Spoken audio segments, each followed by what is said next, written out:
Hello and welcome back to another episode of the Pharmacist Diaries podcast. Today I am super excited because I have Julie Doan joining me on the podcast all the way from Canada. She is a pharmacist by background, but she is also a life coach for healthcare professionals and pharmacists. And she has a podcast called The Collective RX. So I'm really excited to introduce her, and today we're talking all about your inner critic, imposter syndrome, managing stress as a healthcare professional. She is going to give us some tips, some advice, and some much needed education on this topic, because we all know that working as a pharmacist can be a very challenging journey and one which is really truly difficult to navigate. But there are ways for us to cope, and there are mechanisms that we can put in place. And Julie is going to show us the way. So let's introduce her to the podcast. Hello, Julie. Hello, Anusha. Thank you so much for having me. Oh, I'm so excited. I'm really excited because obviously we've connected through LinkedIn and obviously had our chats as well. But also as a podcaster, I'm very excited that we've made that connection, because that just, sits right here at the heart. So thank you so much for making time for me this morning. And let's dive into this week's episode and tell us about your pharmacy journey. Yeah, so thank you so much for asking me and allowing me to share my story with your community. So I have been a pharmacist for over 14 years now, and I started my career in hospital pharmacy. So I was actually working in a dialysis clinic, and eventually I did different roles, and I even did like a clinical project manager role. And as much as I really enjoyed that path, after a few years, there was like that little itch to be like, I want something more, And there's, a few things that influenced that desire for newness, for growth. But for one, like personal wise, I really wanted more time flexibility. I also wanted more location independence so I could travel more. And I didn't know at the time how that would be possible for me. This was way before telemedicine or telehealth was well known in Canada anyways.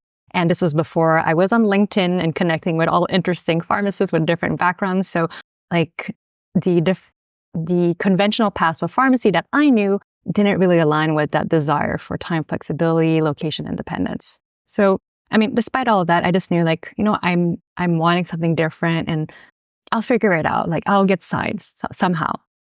And the second thing that really made me want to do something a little bit different, even if I did find my hospital pharmacist career very fulfilling, is that I was desiring to make an impact that was more aligned with my beliefs at the time. And at that time, I was really more drawn to preventative health. So while medication are important and they're so useful, I really wanted to help people discover how they can take charge of their own health through lifestyle habits, through, meditation, mindset, and just really overall caring for themselves in a much more holistic way. So, this desire for change went on for some time, and fast forward to December 2017, I'm at a dinner hosted by a pharmaceutical company in Florida, USA. And lo and behold, I'm seated next to a director of a telepharmacy company. So this is the first time I ever hear about telepharmacy. And all of a sudden I'm like, okay, remote pharmacy, what is this? Please tell me more. And, in a nutshell, it's this company was offering remote pharmacy services to hospitals. And all of a sudden, I'm realizing wow, this ability to practice pharmacy, which is a career I still enjoy, but doing it in a way that maybe fits more my lifestyle or the beliefs. And also they had part-time positions which were available, which weren't available at my hospital. And that would allow me, to be able to dive into my other passions. All of a sudden I was like, wow, this is actually possible for me. That being said, it did take me a while to actually transition to that role for logistic reasons, but also I had, imposter syndrome and my self-doubt that kind of came in and asked me who are you to start your business? Who are you to go into this new field? And we can talk all about the inner critic later. But for those different reasons, it took me a while to transition. But in 2019, I switched to remote pharmacy or telepharmacy. I do that part-time. So I'd cover different hospitals across Canada, basically doing the same thing as I did in like in-person hospital, but the ability to do that remote. And that also gave me the opportunity to start my coaching business, which I can dive in deeper, but I'm just curious. I'll just take a little pause because I don't want it to be a monologue, but curious to know if there was, you had any questions around that. No, I'm super excited because I have loads of questions. Of course I have questions, Julie. First of all, like, I'm really excited that you identified quite early in your kind of pharmacy journey that something didn't quite fit with you in regards to the 9 to 5 and kind of the traditional way of working, because that resonates with me so much as a pharmacist, but as an individual. Like, when I look at my life values and just trying to align my life values with my kind of work values, there has been, like, they're not aligned. And it's taken me such a long time to figure that out. I'm like you, 14 years into my journey, and I still haven't got the balance that I truly desire, but I am taking the steps that are necessary to help me to get to that point. And now that I'm a parent, I think that's helped me to shift my mindset a little bit faster, because I know that the traditional 9 to 5 doesn't allow me to spend as much time at home with my children like I want to. And it also doesn't align with kind of school hours and being able to drop my kids off to school, or like having to pay for additional childcare in the morning, like a breakfast club, just so my child can go to school and have breakfast rather than enjoy a family breakfast with me at home. It just doesn't sit right with me. It just feels like everything's always so rushed. You're shoving your children into, different places just to get through the day to like go to that 9 to 5 job.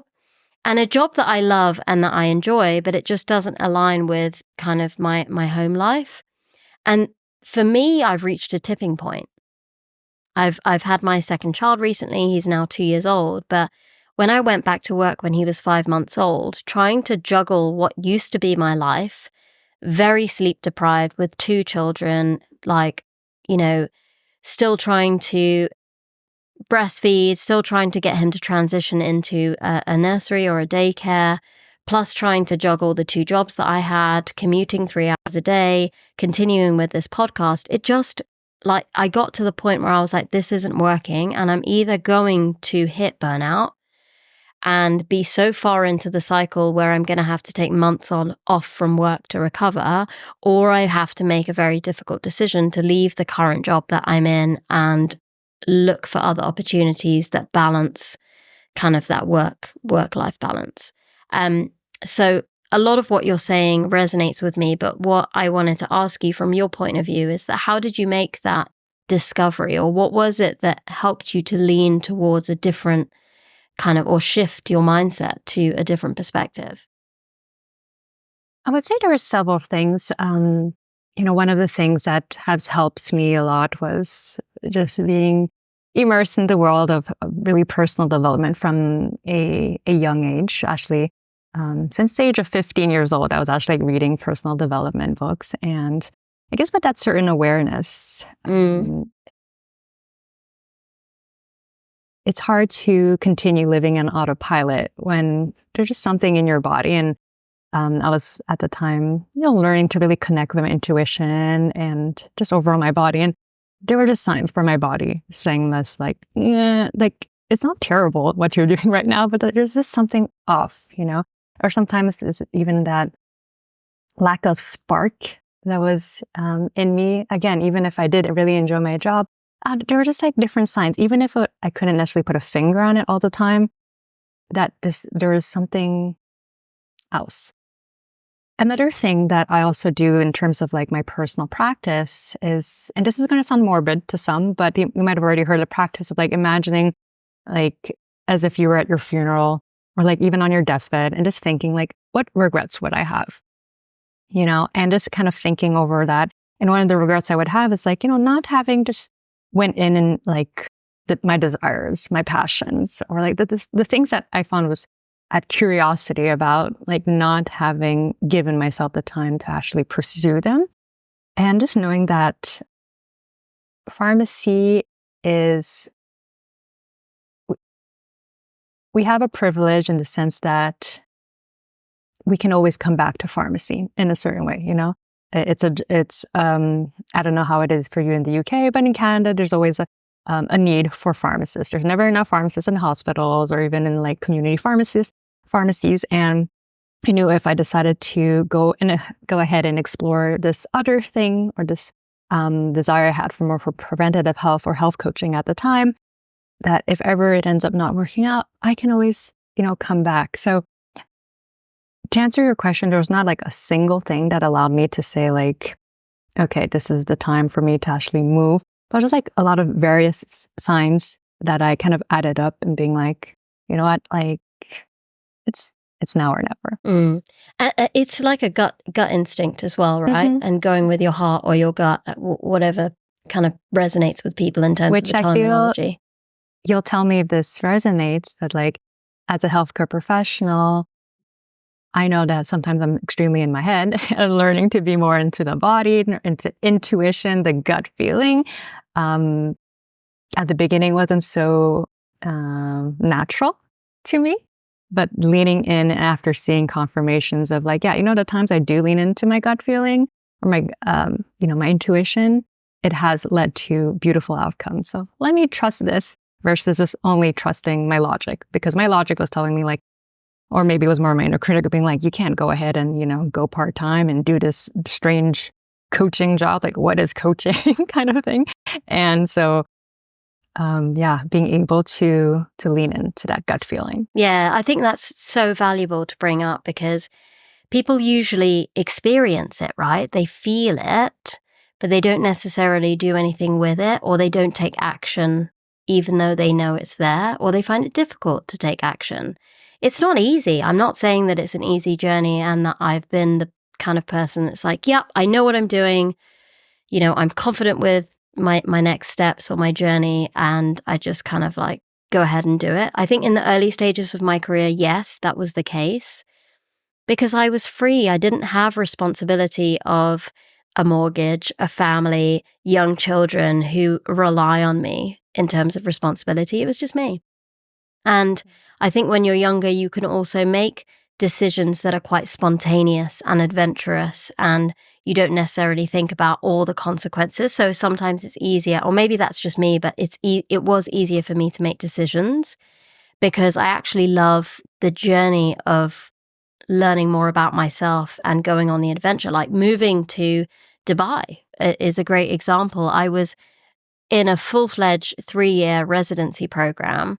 And my goal once residency was finished was to find my specialist area within pharmacy as a hospital pharmacist and dive right in, as was the kind of pathway for everyone who was in the residency journey with me, right? Society expected me to then transition to the next stage within hospital pharmacy and find that specialist area, dive into it, and become a leader in that area. But at that point, I was torn between love and work, and obviously chose love, who wouldn't, and adventure across the other side of the world and trying something different. And I thought, like, yeah, it'll be so easy for me to find a job. I've got this residency. I've got really good experience so far. My clinical knowledge is really, really good at this point. We've rotated to different specialist areas. I've learned so many skills with on-calls and kind of providing a 24-hour service to a hospital. I felt very confident to go somewhere else and apply for other jobs. And from what I had seen online and visiting Dubai, there were so many hospitals that I was like, it will be so easy for me to find work.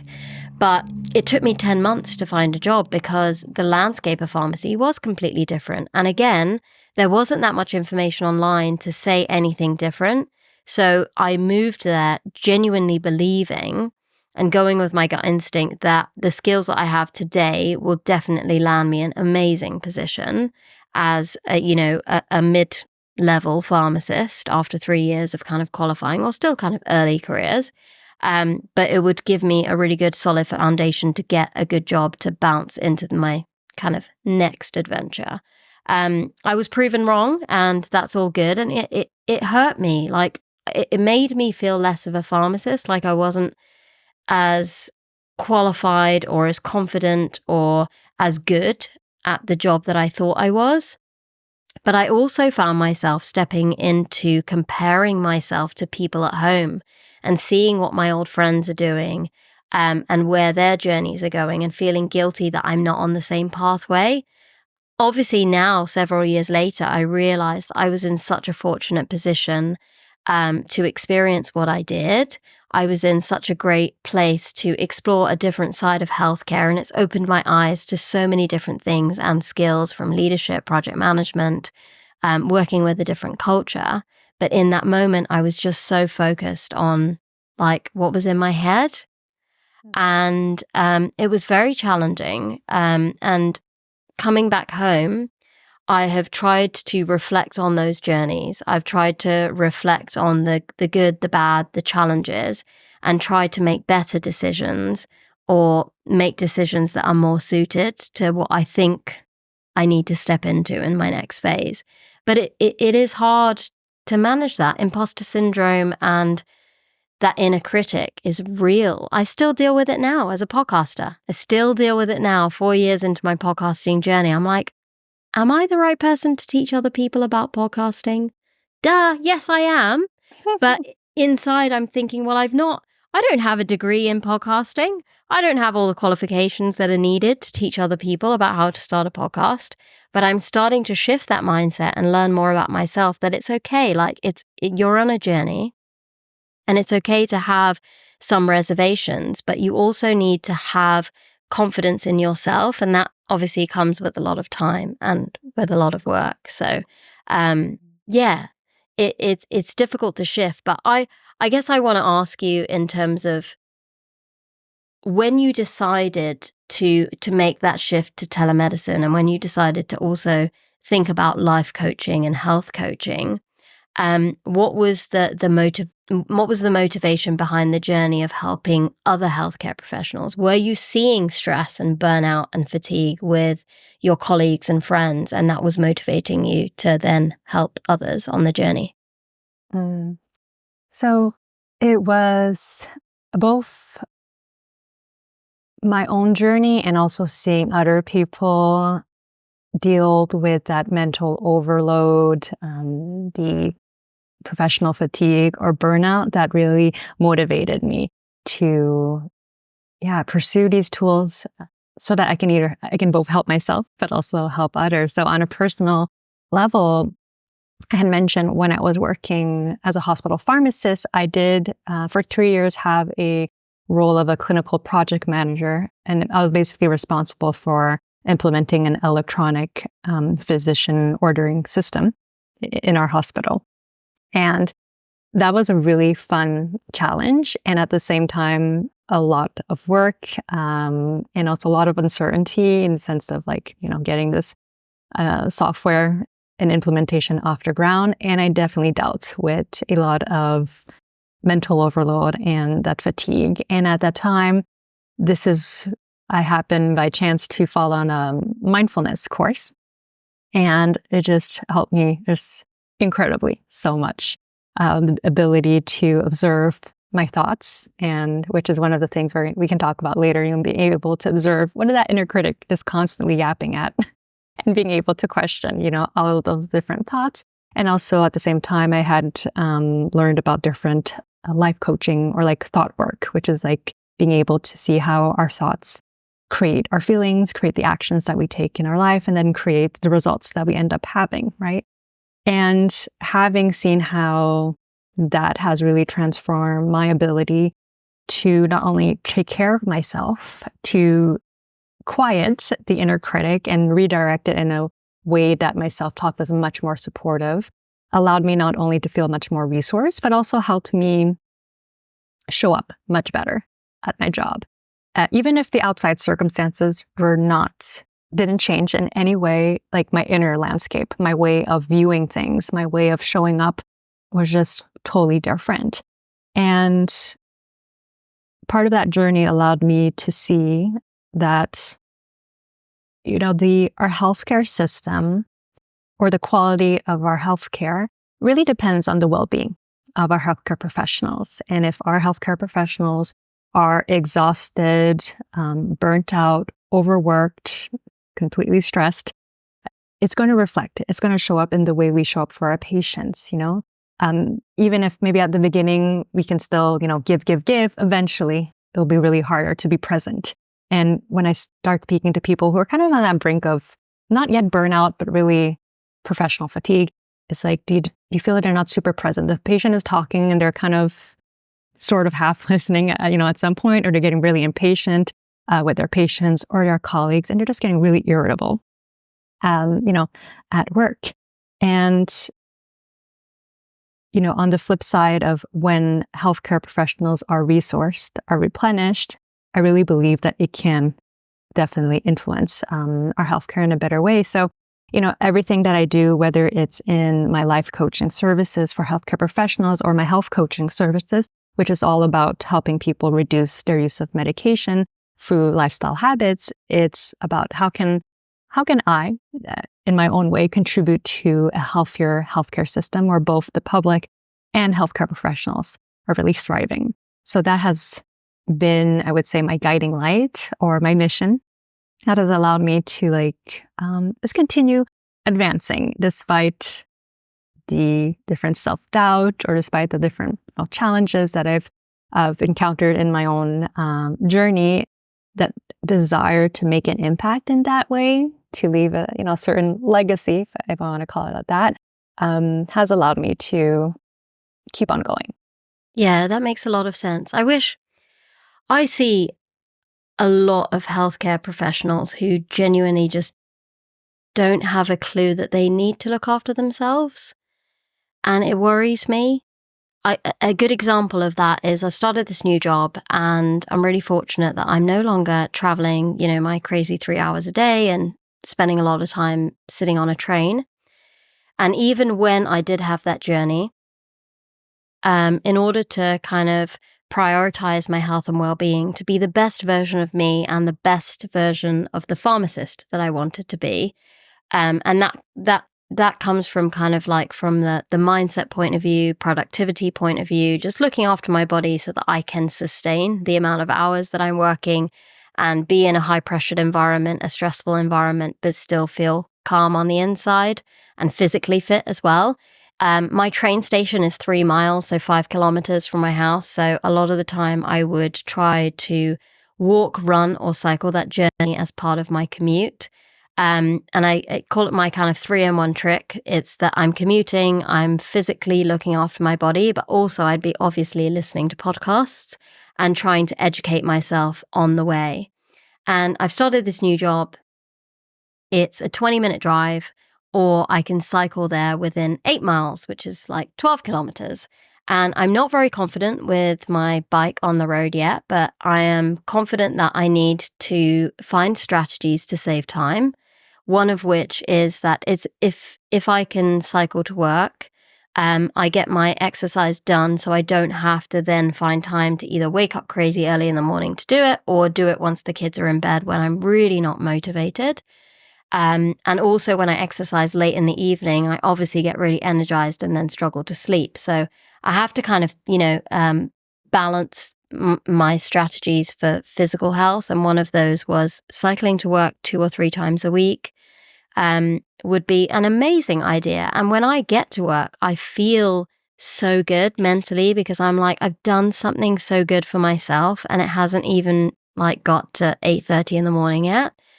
And I've done something productive and I feel ready to start my day mentally, but also that movement, the fresh air, just immersing myself in nature and just thinking about my physical health helps me to be way more productive. I'm also more patient with my children.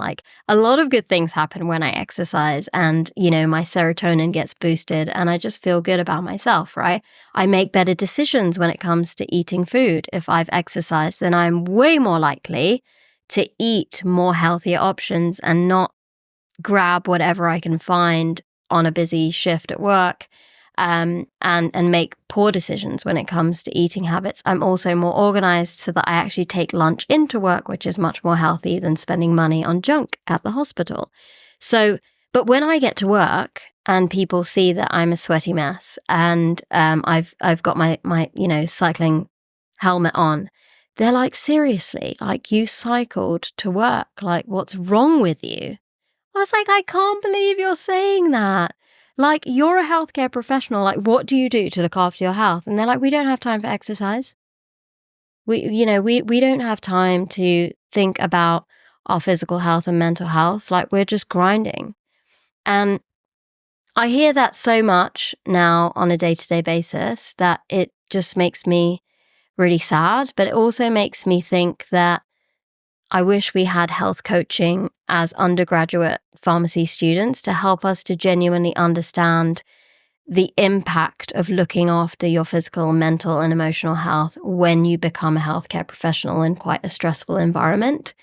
But also from the point of view of role modeling the way for patients and being a really healthy healthcare professional so that when you're guiding other people, they do respect you because they are genuinely seeing what you might do in your day-to-day life and being able to give snippets of advice or information to the patient at your bedside as to how they might be able to make changes to their own lifestyle to support them to prevent them coming into hospital in the first place. Because a lot of the diseases that we see are related to people's physical health and well-being and not looking after themselves. I don't know if that resonates with you, or if you've seen it before. Let me know your thoughts. If you find yourself constantly feeling run down and lacking energy, I may have a solution for you. Consider boosting your immune system and overall health with Immune Hero by The Naked Pharmacy. This supplement offers a 100% naturally sourced vitamin C from amla fruit and zinc from holy basil, oyster, and shiitake mushrooms, along with organic moringa for your gut health. This combination does 3 things. 1, it enhances your immunity by stimulating the production and function of white blood cells, which are crucial for fighting off infections. 2, it improves the production of collagen, which will help to maintain the health of your skin, hair, and nails, and reduce the signs of aging. And 3, it will also provide antioxidant support, promoting wound healing and enhancing your body's ability to absorb iron. Use code PD20 for 20% off and start your day feeling refreshed with Immune Hero. Yeah. I mean, there's 2 things I want to touch upon. So yes, to teaching like students or just teaching individuals at a younger age, like the importance of like taking care of your mental, physical, and emotional well-being. One of the things that I really am aiming to implement is basically I'm approaching different universities or different pharmacy faculties within my region to talk about this topic and to see how we can either introduce mindfulness, or I built a course for pharmacists which I can adapt for pharmacy students all about resilience. And I'm really, while there's nothing concrete yet at the time of, recording this episode with you, I'm really confident that, I will be able to bring this into schools and faculty. So yes, to teaching students at a younger age. I think even, while I was preparing for this podcast, I found one study in pharmacy students in terms of like imposter syndrome or like inner critic and this like overall performance anxiety, that it was a small study over in 2 faculties. I think it was like 200 students but 58% of the students said that they dealt with this performance anxiety and this inner critic. And, I can only see how, this will affect them not only during your studies, but later on as like new pharmacists or like practicing pharmacists, how this will affect them. And as you said, like those colleagues who'll be like, we don't have time to take care of ourselves. We have to like, do the grind. And the other part that I wanted to touch upon of what you just mentioned is, yes, being a role model for our patients is actually one of the reasons that I decided to include also life coaching services for healthcare professionals, because from 2019, from 2023, I was focused mainly on health coaching and just like general, more public, specifically for women. But what I've noticed when I had few healthcare professionals come to me for my services is that when they've started implementing these tools for, let's say, mindfulness, stress management, but also nourishing themselves with really good food and also exercising, is that, yes, they started talking to their patients about it. And I feel like,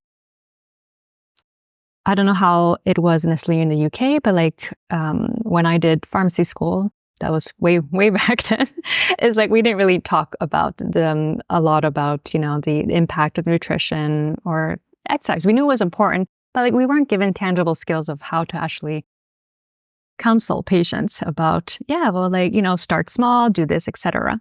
And when I've seen my healthcare professional clients implement these habits, they wanted to talk so much more about their patients about this. And for me, in my own little corner of the world, talking about, preventative health, lifestyle habits, how important, it's like, yes, I'm creating impact, let's say on my own clients and like their families. But for me, if I'm able to, in a certain way, teach more healthcare professionals to implement it in their own life, then they can spread the message of preventative health so much more with their own communities, with their own patients. And I feel, again, coming back to the idea of I want to help contribute in my own way to a healthier healthcare system, it's like, I know I can't do it on my own. And by helping other professionals not only take care of themselves, they can also encourage people around them to take care of themselves, whether it's their patients or maybe their colleagues. Maybe they'll start cycling to work and their colleagues are going to be like, oh, this is interesting. I mean, I remember once like bringing, just a really hearty, salad to work. And there was like a resident, a medical resident who looked at me and it's like, wow, that looks so healthy. Looks really good. And I'm like, yeah, it is really healthy compared to like, in my own mind, it was like compared to whatever served at the hospital cafeteria. But then I saw like 1 week after he started like kind of like bringing his own like lunches. So it was just like a really fun little indirect impact. But you just never know, where showing up as your most, nourished, replenished selves, how it can impact people around you. No, absolutely. When I was working at the university before COVID, I started lunchtime yoga sessions and it wasn't me teaching. We just used to put my app onto a screen and kind of do yoga together with other professors that I work with. We also had like a weekly running club that was really good for us to all kind of just get out of the office, go for a quick run on the river, which was just beautiful, and then come back into the office and continue. And I used to send a lot of my healthy recipes through email. And I met someone actually yesterday who said that they still use a recipe of mine from like 6 years ago. And the more we talk about it, the more that we share our experiences when we're trying. Like at the end of I'm not perfect. I don't, I'm not saying that I have the most incredible diet every day of the week or I exercise every single day and do everything I can. I am also very busy. I have 2 children. I'm sometimes sleep deprived and then my motivation goes down considerably, right? But when I do have a great day, I like to share it with other people because I feel like it does motivate them to be like, oh, actually, do you know what? I should go to the gym tonight. That sounds like you did something really good for yourself and it made you feel good. So maybe I'll do it. And I've seen people at work also do that. And then the next day they come in and they say, yeah, went to the gym, did legs, and it was amazing. And thanks for having the chat with me. And that's awesome. And that's what pharmacy community is all about, right? It's all about helping each other on the journey and supporting each other when it comes to managing stress and burnout and all of the other things that we go through as healthcare professionals. But hold that thought. I'm going to take a quick break from today's episode, but when we're back, we are going to talk with Julie about what contributes to stress with healthcare professionals and also what we can do about it. So stay tuned. Okay, come back to me. Let's dive into asking you a little bit more about that inner critic and kind of imposter syndrome, and actually diving into like what contributes to stress when it comes to healthcare professionals. What have you seen in your practice so far? Great question. So before I answer that, I do want to say that there are a lot of different things that can be improved about our external circumstances as pharmacists, right? So better work conditions, like you mentioned, not having a 1.5 hour commute back and forth, so 3 hours every day. So there's a lot of external things. that can contribute to you either feeling stressed or, by addressing that, feeling less stressed. So I do want to say that. At the same time, what I specialize in really is seeing, okay, what's happening internally that is causing you to maybe perceive certain situations as maybe more stressful than they actually are. Because it all comes back to, our experience or our interpretation of what is going on. Because a certain situation for one person can be like super normal and calm, but for another person can be perceived as super, stressful. So just the idea that's coming to mind, let's say your supervisor is saying, hey, I want to come and speak to you in my office. One person's going to be like, okay, fine. The other one's going to be like, what did I do wrong? Like, did I make an error? Did I make like something wrong? Am I going to get fired? And he can get really worked up about it. So again, it's like really coming back to what is that voice in our head saying to us that maybe is making us more stressed? And when I say voice in our heads, I am referring to like the inner critic. So the inner critic is, as I mentioned, that inner voice, or some people call it that self-talk, that is like frequently or constantly judging us, criticizing us, or demeaning us, whether or not like there's actually, proof of we did something wrong, So it can either judge us for our thoughts, it can judge us for our feelings, or judge us for like different actions. So, just to give you some examples, maybe you did something like a little error and you'll be like, oh, that was so stupid of me.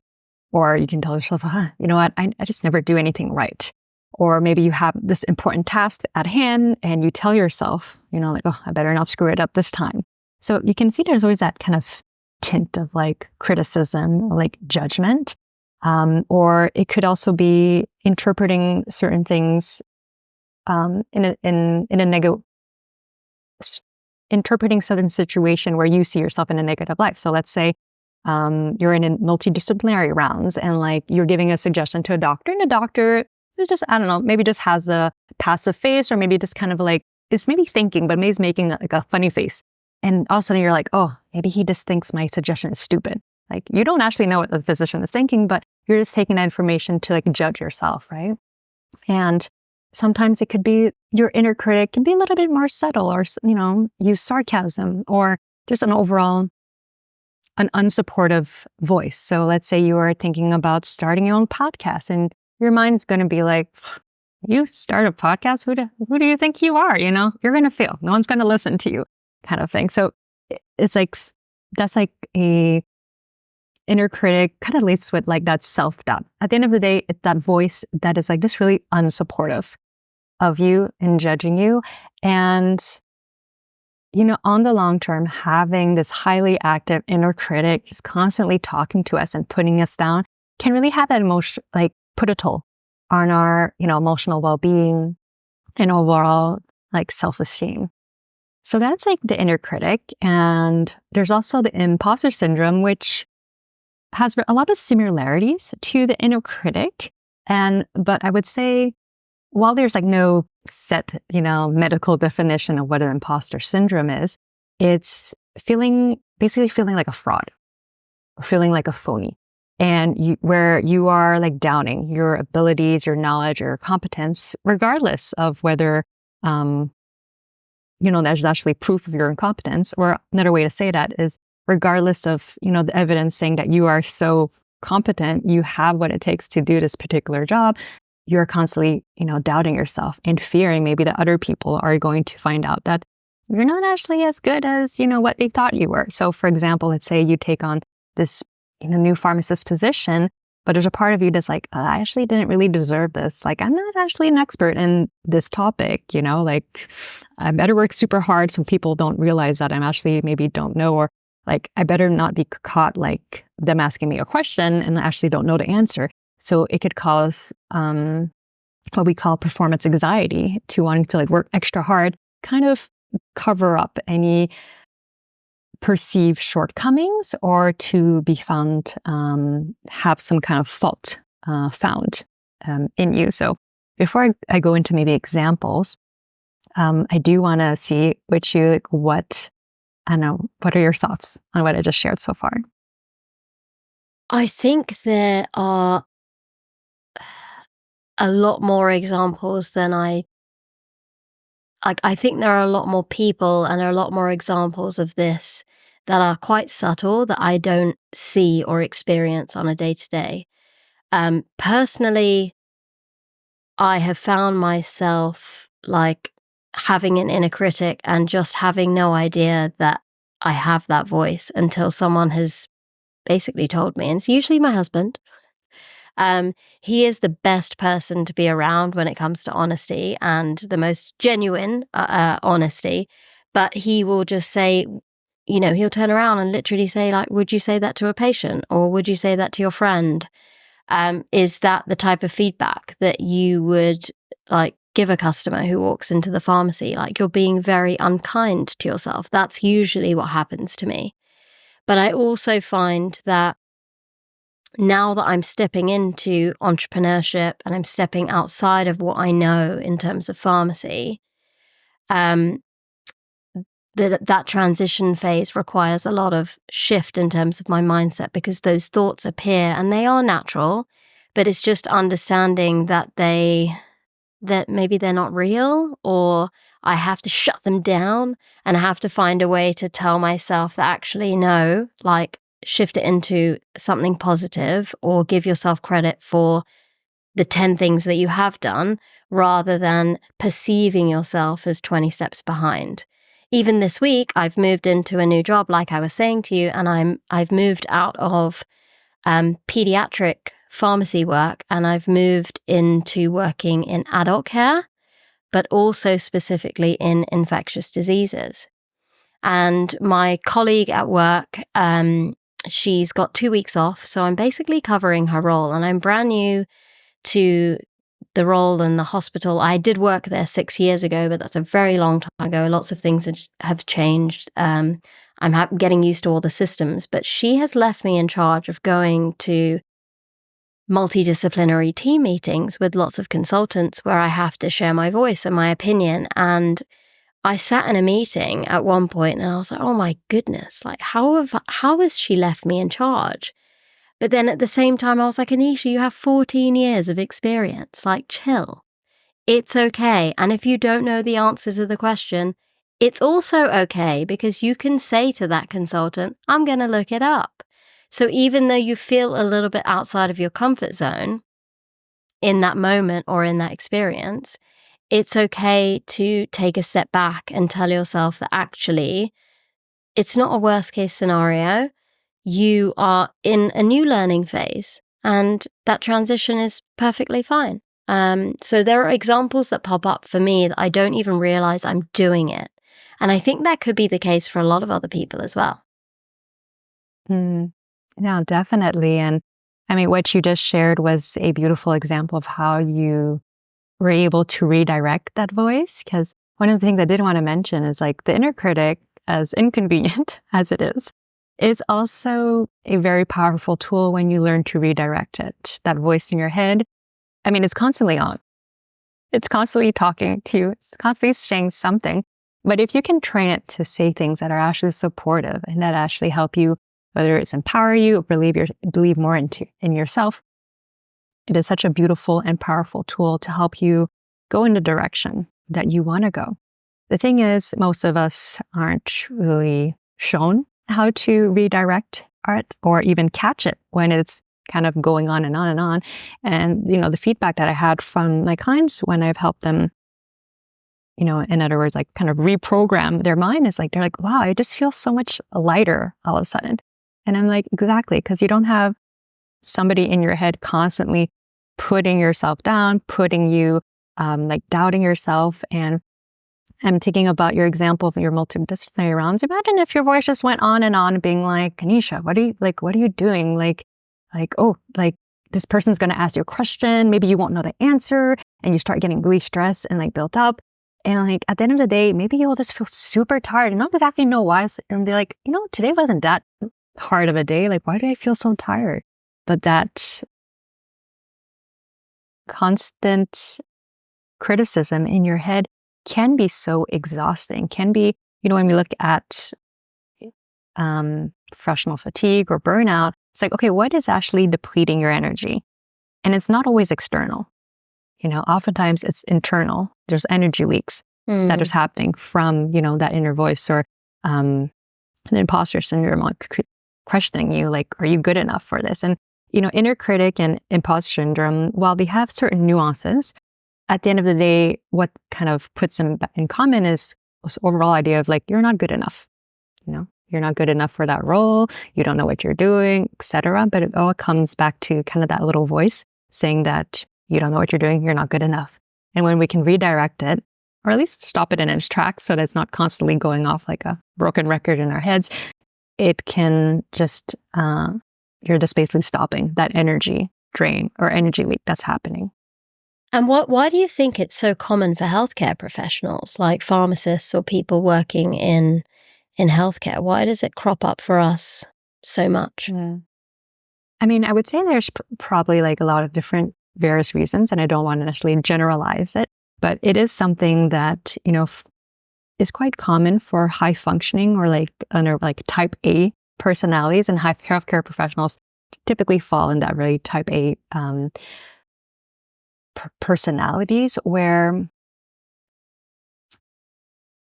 we do want to bring the best of ourselves, to our jobs and, having that quality of excellence.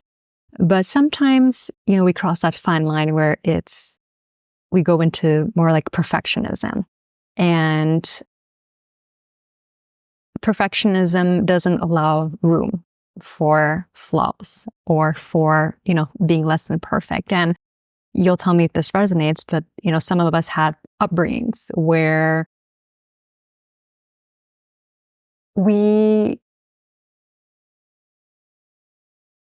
let's say academic success was very important, and anything, it was a lot of always being able to strive for having that good grade and being able to maintain that kind of image of like being a perfect student, a grade A student. And I know in my own household, like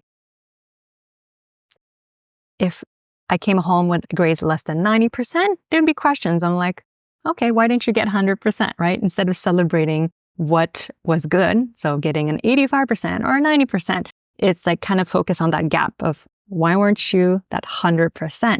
And it's pressured to meet a certain standard.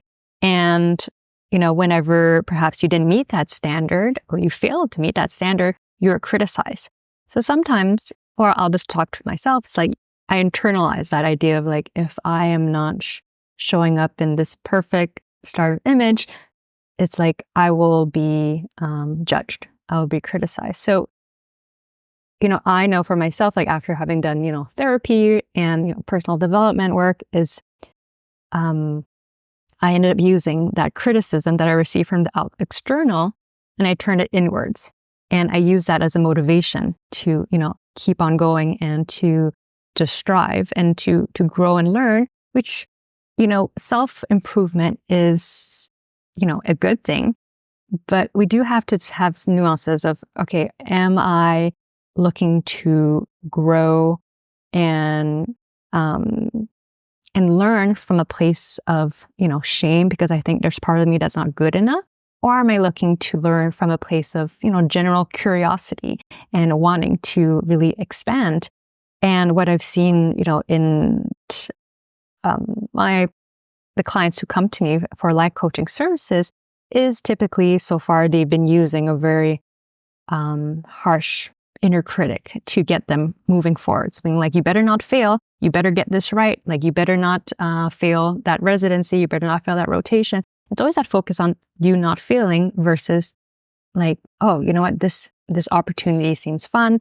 It's going to grow and expand me. Let me go ahead and do it. And I mean, I'm using very black and white language here, and often it's like a mix of both. But there's often that inner critic that's kind of like whipping you in the background and being like, succeed. Yeah. I mean, I've experienced exactly what you have as a child, and it's a harsh environment to grow up in. Constantly feeling like maybe you're not good enough, or the grades that you bring home are not good enough, even if they are A minus, or like, it's like, well, where's the A star? And it's not, even if you made progress and one semester you had a B plus or a 70%, and the next time you brought home a 75, it's still not 100, right? And that, I don't fault my parents for it. They obviously just were trying to help me to strive to be the best version of who I am and succeed. They would have loved if I was, valedictorian of my class, or, top student and bringing home those kind of achievements. And they didn't know necessarily what the impact would be long term on how that could, really, as an adult, make you struggle with your mental health, or how you're perceived by other people, and also feeling judged by other people when you don't necessarily need to be. I'm learning from that experience now as a parent, because I have to watch what I say, how I say it. And, I'm really trying hard now as a mum to focus on all the positive things that my children do, no matter how small they are, or the improvements that they make, because I read books like Atomic Habits by James Clear, and I love the idea of making a 1% improvement. So I try to help her to navigate that. Strive for progress, not perfection, is one of my favorite phrases. And I remind myself that a lot, because that inner critic does exist. And I think it's something that doesn't just take, a few weeks, or writing it down as a manifestation 10 times, or, even a few months. It can take years to change and shift, and remove that habit, which is kind of ingrained in you. But like you, I've utilized it to motivate me. And so when I've got this thing like, I'm going to prove you wrong. Like, if you think I'm not good enough, I'm going to prove you wrong. And it does come a lot from my dad, because it was always a case of proving my dad wrong, that I can do really exciting things in pharmacy. I can travel across the world and be an incredible pharmacist. I can have a podcast that motivates and inspires and educates thousands of people across the globe. But I'm slowly learning that I need to do things for me. It doesn't matter about other people, you have to focus on how it makes you feel on the inside, and making those small improvements is really important to me. I think from my perspective with this podcast episode, it would be really good to understand from your point of view how we can support people who do have that inner critic, or are listening to this episode and thinking that they also have imposter syndrome at times, and it creeps into their life. Like, how do you manage that as a pharmacist, or even a pharmacy student, right? Yeah. So a couple of tools is, and it does take practice. So I say that to encourage people to offer a lot of patience and compassion with themselves, because you won't initially get it from the get-go. But the first step is just being able to recognize when that voice is going on, and to be able to sometimes it's helpful to almost name it, saying, oh, that's my inner critic talking again. Oh, this is me feeling inadequate.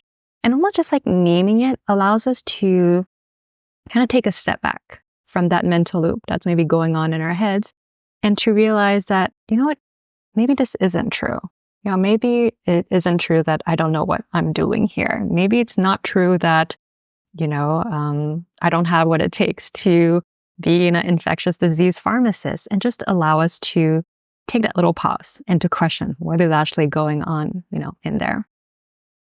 Another thing that can be helpful as you do this practice of recognizing, when your inner critic is starting to talk, is you'll probably find there's certain patterns or certain common stories that keep on popping up.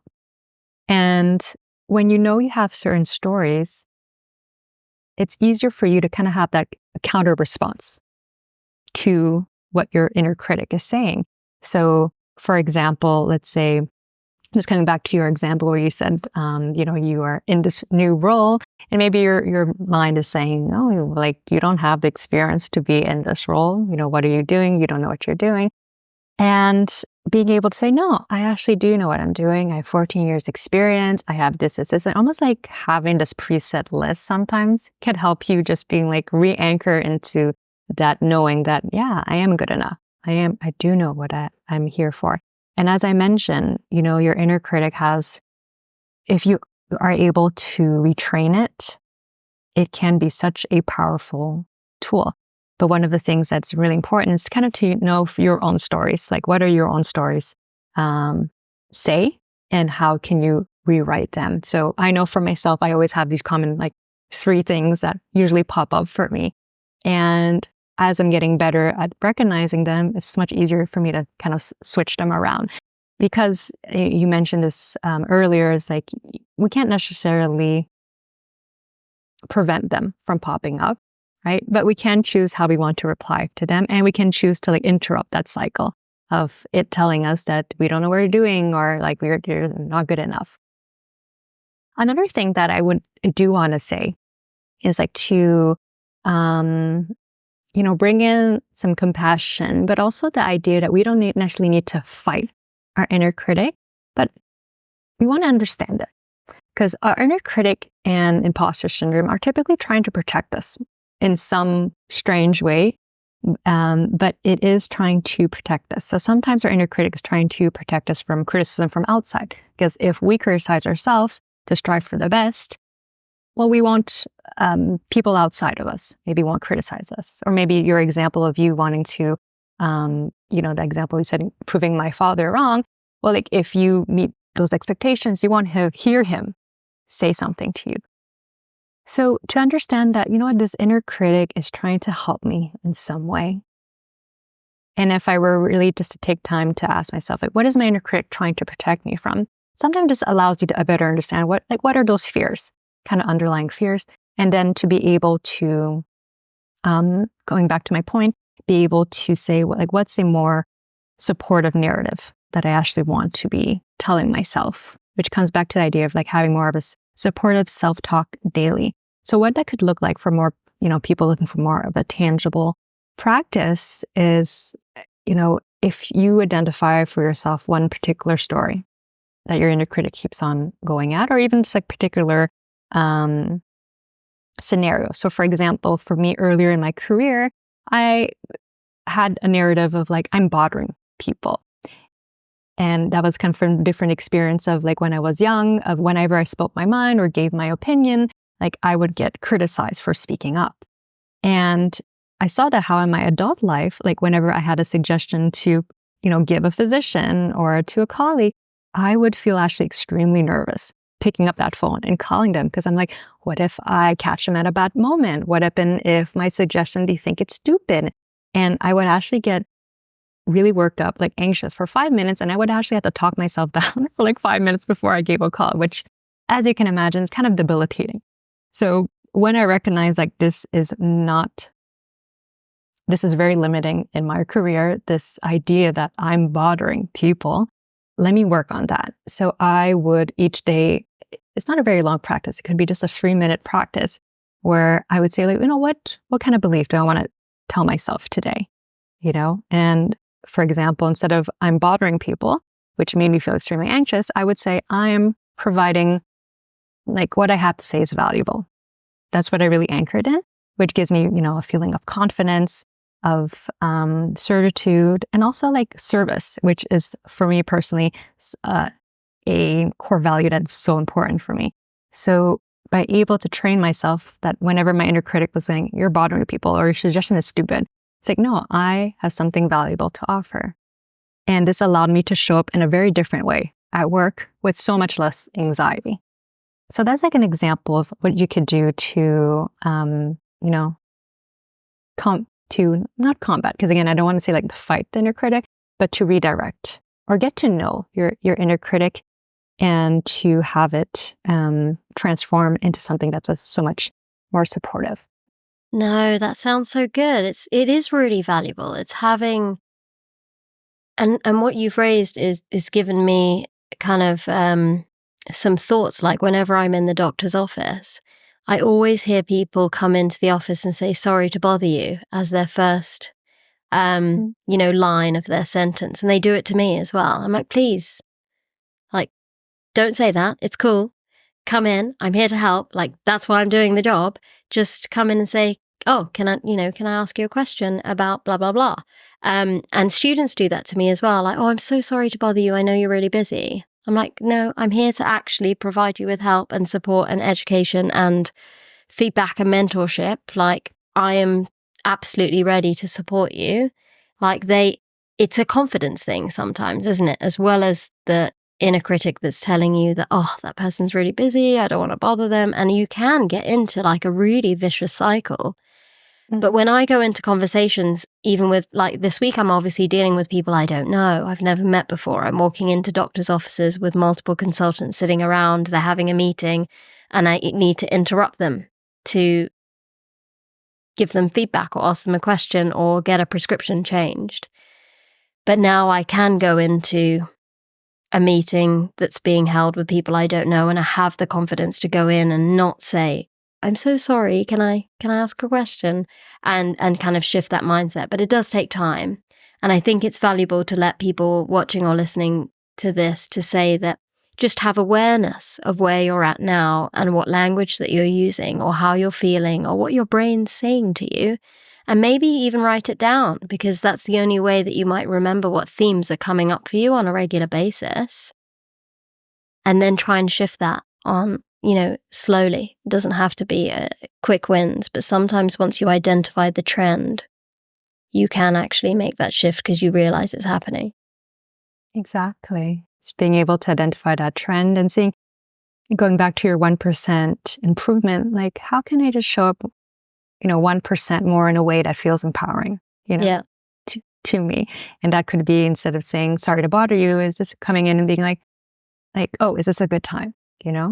Which is a very, different language. Or, I think, this is a whole other topic, but, especially women, we tend to like apologize for things that we didn't necessarily do anything wrong. So being able to see, like, oh, sorry for making you wait. Like, thank you for your patience, so. Anyways, it's just a little tangent, but it is just really good to be aware of even not only the words that are in our heads, but like the words that we speak out and that energy, and just to kind of go back and seeing, is this the energy that I want to show up as? And if it isn't, maybe what's going on like in the brain that is maybe preventing me from showing up how I want to. Agreed. So, that was one thing that I want to share. Another more tangible tool that could be really helpful, especially for an imposter syndrome that believes that, you don't maybe necessarily have what it takes to do whatever, project or position, is actually being able to acknowledge your wins and really validating yourself. And why I bring this up is, part of when we're thinking about imposter syndrome is that we've in some way attached our worth or identity to one of performance, but also external validation and what people will think of us. And when we can instead shift that to really build what I call self-validation, is that you are bringing really that, you're bringing back your power, which I know can sound a little bit woo and not concrete. But what it looks like is, let's say at the end of the day, you can say, what are 3 things that I did today that I want to celebrate or acknowledge myself for, which may be a foreign practice for some, because it is much easier, and I know for myself, it's much easier to focus on what I didn't do right, or maybe what I still need to improve. But first being able to anchor in, what did I do right today? What did I do that I'm proud of? Whether that's big or small, it just helps us anchor in the idea that, I do have what it takes. I can do good things. I am capable. Really anchor into that. And why it can be a daily practice, or for some prefer like a weekly practice, as long as it's like more of like this regular thing, is because your brain will forget. Your brain will forget all the good things you've done unless you've reminded it. And without going too much for specifics, as humans, we all have something we call negative bias, which is ability to focus more on the negative things versus the positive things. So it is normal for us to focus more on more of our shortcomings, but we do want to bring in our focus on what we are doing well. in order to motivate us, but also to remind us that we can do good and we are, good enough. So, for example, when I started my entrepreneurial journey, which I feel like along with parenthood, starting your own business is one of the biggest personal development projects because it will just bring up or for me anyways, it just brought up so much of my self-doubt, so much of my imposter syndrome, and so much questioning, like, can I really do this thing? Which allowed me really to see, like, okay, because I feel sometimes, let's say in my pharmacist job, once I got over the hump of like being a new pharmacist and getting more of a seasoned pharmacist, then our critic was a little bit more quiet because I was in my comfort zone. But as soon as I went outside of my comfort zone, the inner critic and imposter syndrome kind of flared up. So the ability for me to actually acknowledge every day, like, what am I doing right? Just allowed me to feel like I'm still on the right path and to keep on going on. But it also allowed me to see, okay, where are my areas of growth? But to be able to do it in a way that wasn't where I didn't feel shame about me not being perfect or me having areas of growth, because I really allowed myself to be like, you know what, I did, these 3 things today, which I'm really happy about. And it's okay that I have this other thing that I still need to work on, but like, I'm on the right path. I'm doing a good job, So that's, one of the tools that I feel it could be helpful for people who feel maybe they focus a lot more on their shortcomings. And it's easy to fall into that trap, right? Of thinking about things that didn't go so well because they play on your mind in terms of why they didn't go so well, or you kind of judge yourself for not doing this, that, and the other. It's like going into an interview.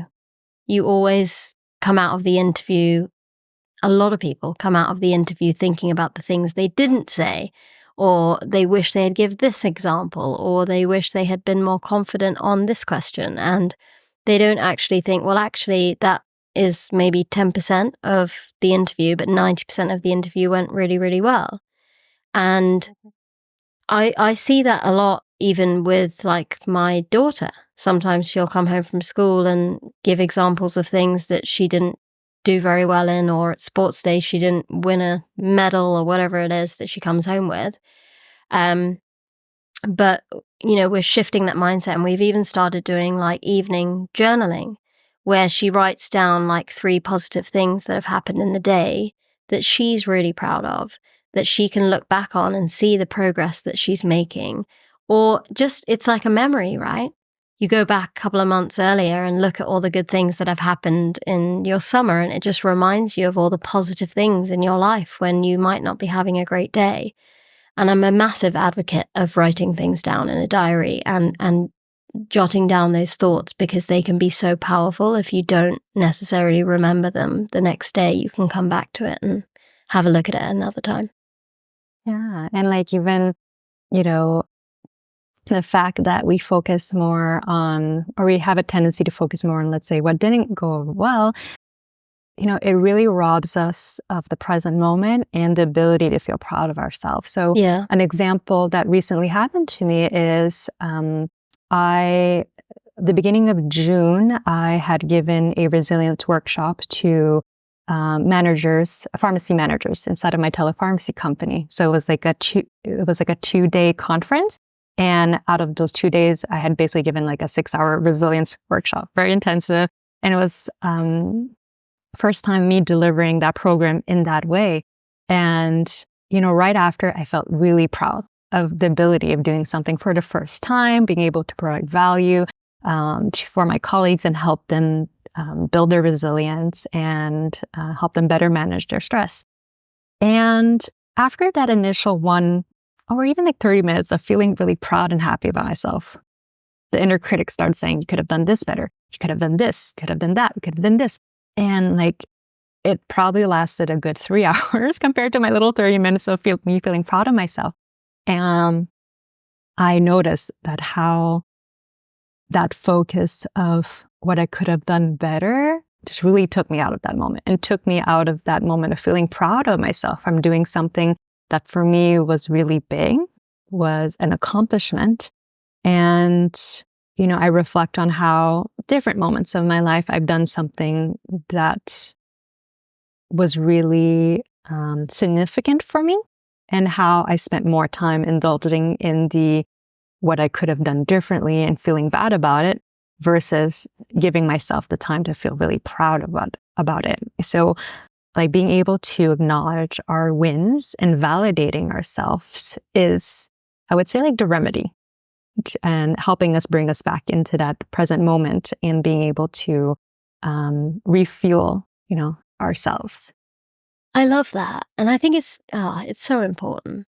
It's so, like, even through social media now, I am sharing so much more about even the smallest wins when it comes to the podcast or my journey as a pharmacist, or leaving what felt like a dream job and transitioning into a new phase of my life, and the shifts that happen along the journey. And sometimes I feel like, oh, did I make the right decision because I've left what was a job that I genuinely really loved and I didn't want to leave. However, I'm trying to shift my mindset to say that there are so many other positive benefits of leaving that job, from reducing my stress to increasing my time to being able to focus on my physical health, my emotional health, having time to prepare lunches, which I struggled to do because I was so exhausted coming home from work, managing the children, getting them into bed, and then thinking about food for the next day was like, oh, can I do it? So I'm trying to, make those shifts and trying to see the positive, even when you feel like it's not the ideal situation. Which is why I love the phrase "strive for progress, not perfection," because it just is a reminder to me that everything doesn't have to be perfect right now. Live in the moment and look at the small changes that have been positive in your journey. And that's kind of what I'm going to focus on long term. Yeah. And I love that you are sharing that with your community, because it is very inspiring to see the behind the scenes and to see that, sometimes it's a little bit of a messy process. It doesn't Yeah. always look, clean and polished. And you just woke up and being like, this is my decision I'm going to take today. It's like, no, there's either doubts or not regrets, but like questions that you ask yourself. And by you sharing that with us, I feel it's such a gift to be able to, to see that thought process. And it allows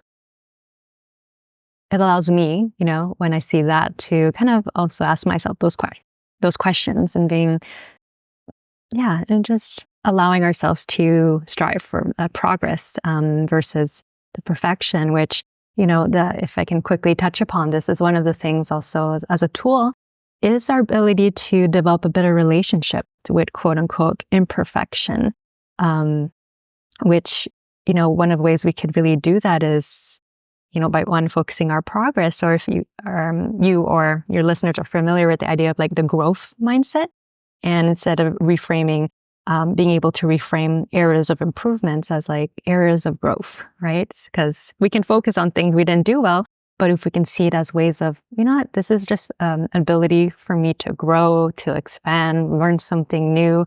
I feel like it's such a beautiful way to bring in that sense of exploration, curiosity back into our, that journey of learning about ourselves, but also, going after our goals, because, it is easy to focus on why we haven't achieved our goal yet, or, that 100% perfection, and instead be like focusing on that, where we're at, that progression. And also the ability to show up for ourselves, in different way, which I feel like you'll tell me if this resonates or not, but like achieving the goal is, nice, but I feel the real reward for me is like the ability to show up for myself, to build that relationship with myself where I'm believing in myself. Yeah. I feel like that has always been, for my entrepreneurial journey anyways, like that has been the real reward of becoming someone who believes in herself. And doesn't mean that my inner critic is not there, but that ability to show up despite, the doubt. I feel like that has really been my transformation in setting these different goals for myself. Absolutely. I mean, I think it's easy for me I've definitely fallen into the trap of comparing myself to other people who've started pharmacy or become a pharmacist at the same time as me. It's always a case of, well, so-and-so has become a specialist pharmacist in this area and really become an expert in research and leadership and education and training, and I haven't done enough yet. But actually, in the journey, I've started to realize that there's no benefit really comparing yourself to other people. Like, your journey is your own. You got to own it. And you've got to sit back and actually look at where you are at and whether you're making those necessary steps forward in your path and not worrying about what other people are doing. But society does tend to make it a little bit difficult for us because it's easy to compare yourself to your colleagues, friends, or people around you. It can get quite competitive in the pharmacy environment as well, as professionals. But my one piece of advice is to anyone listening to this who might be feeling similarly to what I have felt in the past, is that look at where you're at today and think about the steps that you can take to improve where you're going tomorrow, and kind of making that journey really fun and exciting and adventurous and spontaneous, or whatever you want it to be. It's your journey and you need to take ownership of that and not worry about what the rest of the community is doing. Definitely. And even, from what I'm hearing is owning your, lane, or also owning your particular strengths, your particular gifts. And even for myself, I've had that comparison early in my career. It's like, I don't know how to cite studies, or, let's say there's these pharmacists or physicians that can cite studies. Like in 2005, this study had this, and number to treat. And I'm just like, there's no way I could remember that. And it made me at the time, feel less than, as a pharmacist. But then when I recognized my own particular strengths, not only in the pharmacy world, but also now that I can transpose into, life coaching, healthcare professionals, looking back at my journey, it allows me to, or how I'm choosing to see my journey is it just all makes sense. It brought me here for a reason.